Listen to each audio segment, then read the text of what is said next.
react and the way people respond. So our words have power, my dear brothers and sisters. And Allah subhanahu wa ta'ala asks us to be very careful with our words. To be very careful with the way we go about things. We have a whole month in which we control ourselves in that way. And so we talked a little bit about how the hadith says that Allah subhanahu wa ta'ala, the Prophet Muhammad, that Allah subhanahu wa ta'ala does not lead the fast of the one who is false in not only words but in actions. And I want to talk or share with you this beautiful ayah from the Quran that Harvard law has recognized as the most preeminent and the most consistent and the most firm commentary on justice that exists in the world today. And it says, Ya ayyuhal ladhina amanu kunu qawwamuna بالقسط شهادة لله ولا على أنفسكم.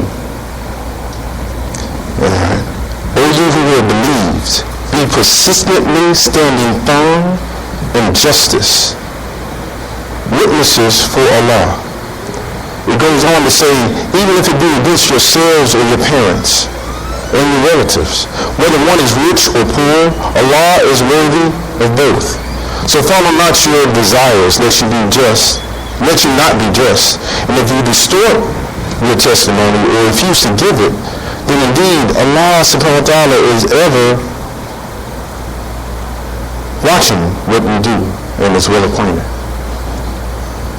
That it starts, O you who have believed, O you who have that amana, that trust in Allah, O you who believe in a creator who evolved you, who had a purpose for your life, O you who believe that there is a destiny, there is an akhirah, there is an afterlife, and you'll be held accountable for your action.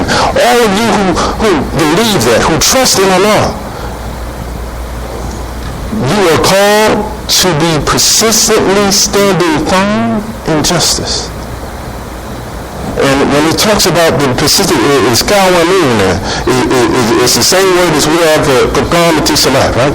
The stand for salat. It means to stand firm. It also means to establish yourself in salat. But also, when we were talking earlier in the intro, asli taqweem, in the best mode, that taqweem comes also a part of the word. It's to establish in excellence. That we are established in this excellence, that we are establishing, that we are planting our family. That qawwamuna means, it's also where we get men the protectors and maintainers of women. That's that same root word. So all of that is wrapped up in this being persistently standing firm, being persistently establishing justice, being persistently protecting and maintaining justice, being persistently establishing it for yourself, not only for those around you, but for yourself as well. We have to establish that. And being shaheeds for Allah subhanahu wa ta'ala. Witnesses for Allah subhanahu wa ta'ala. A shaheed is not only one that bears witness, but is also used as a shaheed is one who is willing to be a martyr, willing to die for what they believe in. And so that's the type of sacrifice we should be willing to make. That's the type of seriousness that Allah subhanahu wa ta'ala puts on us establishing justice. And us being true in our words and our deeds and our actions. And us establishing right interactions with our brothers and sisters. Of us establishing communities that have justice as their core. And we also want to talk a little bit more about that word shahada, because when we take shahada, when we say la ilaha illallah Muhammad Rasulullah, that when we take that shahada, that is a form of protest. That is a form of arguing or standing up for what it is that you believe. You don't just say, I believe in Allah, and Prophet Muhammad is the slave servant and messenger. You say, no, there is no God but Allah. You're already making a statement. You're already arguing. You're already arguing in the affirmative for what it is that you believe. So we shouldn't be afraid to raise our voices to argue for what we believe is right or what we believe is just. That we have already been empowered just in the very nature of our own shahada, of our own kalimat, of our own creed. That we should be able and witness to stand against those people who say something that is wrong against what we believe. And so we have to be truthful in our words, my dear brothers and sisters. Not only truthful in our words and the words that we speak, and I'm running out of time, but we also have to be truthful in our actions. There's a beautiful hadith that says that we shouldn't speak louder than the prophet. And there's a beautiful colloquialism that says actions speak louder than words. So we shouldn't let our actions speak louder than the prophet's actions. We shouldn't let our actions do something that is against or make people feel like they have right to go against the beautiful religion of our prophet who brought this. If your actions are in line with them, then you're speaking too loudly. Your actions are speaking against what it is that you say you believe. And we can only speak truth in so many ways. When we look at the Muslim star owner in Baton Rouge, who ensured that his truth, when he saw injustice happening, he took it upon himself to not only trust in the store owner's cameras, not only trust in the cameras that he had, but he used his own camera that took a video and hid it. So that he could say, he could have a clear conscience and say, I made sure that what I saw, the truth that I experienced, the truth that I witnessed was shared. The truth that I witnessed was brought forth. It took a lot of courage for that brother to do that. We have to be just as courageous in our interactions with our brothers and sisters, in our interactions with our children. We have to be just as courageous in telling them the truth and showing them the truth so that they can be proud of who they are. So they can be proud to represent this religion in the best way possible.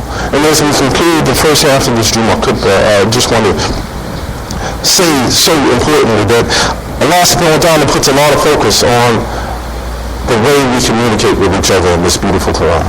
And that we have to take that same level of importance in the way we communicate with our brothers and sisters. We have to analyze everything and then make sure that when we communicate something, we're communicating it in the best way possible. That we're not doing more harm, or we're not participating in evil or some other evil act because we are recapping or we are sharing some malicious piece of information that's not true. So it encourages us to go back to the same initial message that Prophet Muhammad sallallahu alayhi wa sallam was given, was Iqra bismi rabbika alladhi khalaq. Read, analyze with the name of your Lord who created, in the name of your Lord who created, using Allah subhanahu wa ta'ala as a lens to which you see the world and you interact with all the information and all the sources of media that come to you. I pray that Allah subhanahu wa ta'ala helps us to find the haqq, the truth, in the media and in the world in which we live in, that He guides us to increase us in knowledge and wisdom, and that He guides us to be more patient in the way that we interact with our brothers and sisters in humanity. رَبَّنَا آتِنَا فِي الدُّنْيَا حَسَنَةً وَفِي الْآخِرَةِ حَسَنَةً وَقِنَا عَذَابَ النَّارِ.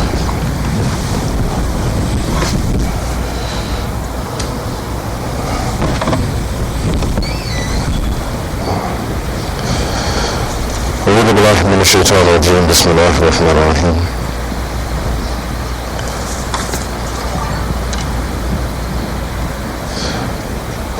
Allah subhanahu wa ta'ala says to us in the Quran,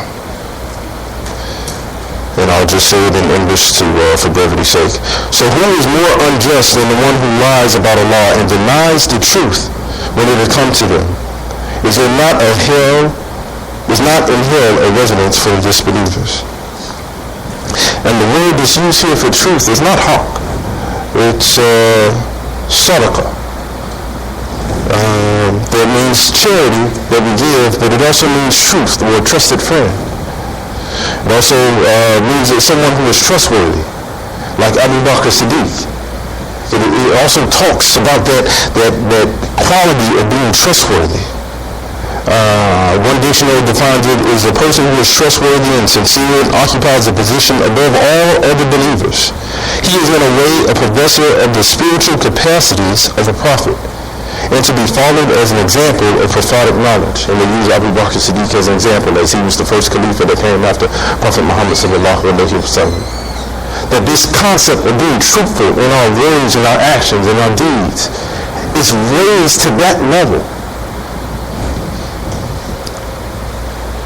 And so you can almost look at sadaqah as one who has taken on that concept of this money, understanding the truth and reality that everything that I've been given already belongs to Allah. That it's just this life, the time I have, the money, the wealth, the knowledge that I've been given, it's just on loan from Allah. So if you take it, I don't need it.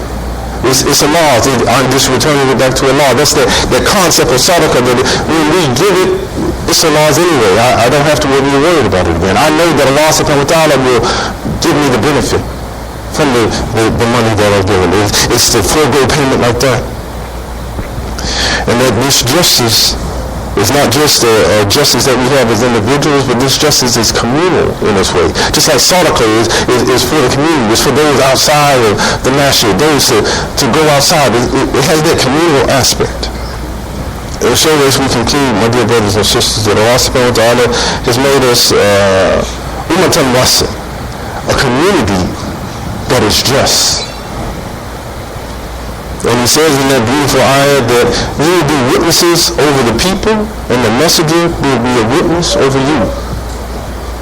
So my dear brothers and sisters, if we want Allah subhanahu wa ta'ala and Prophet Muhammad sallallahu alayhi wa sallam to be excellent witnesses for us, and we have to be excellent witnesses for them, witnesses for this religion, and able to stand firmly to establish justice, to be able to stand firmly and speak truth, not only in our words but our actions.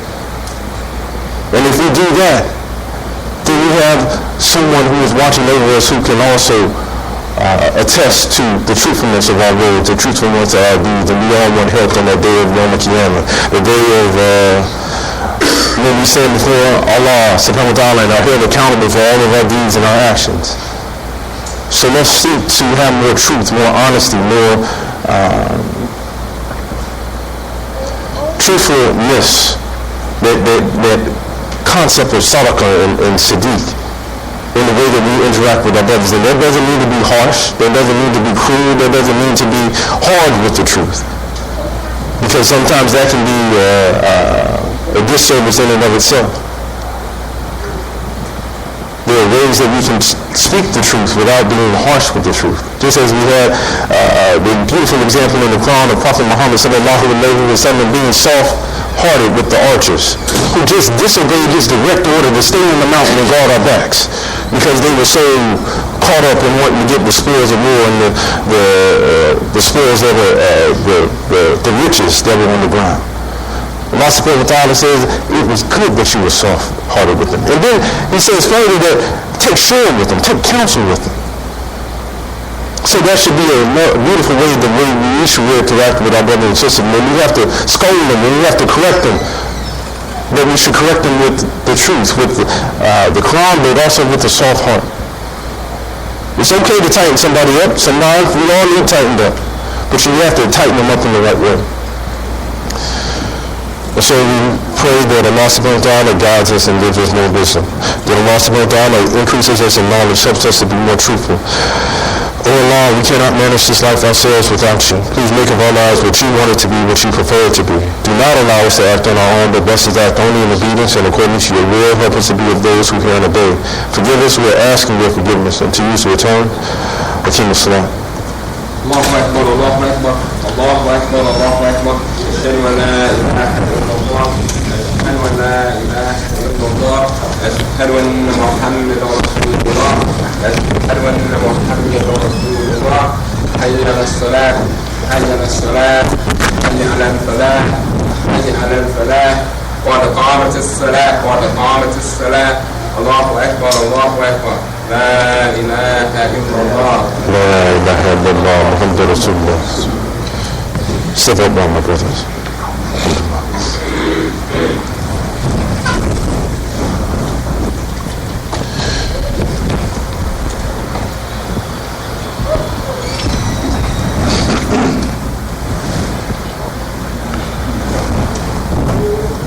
straighten the lines and don't block the doors just in case someone is coming in.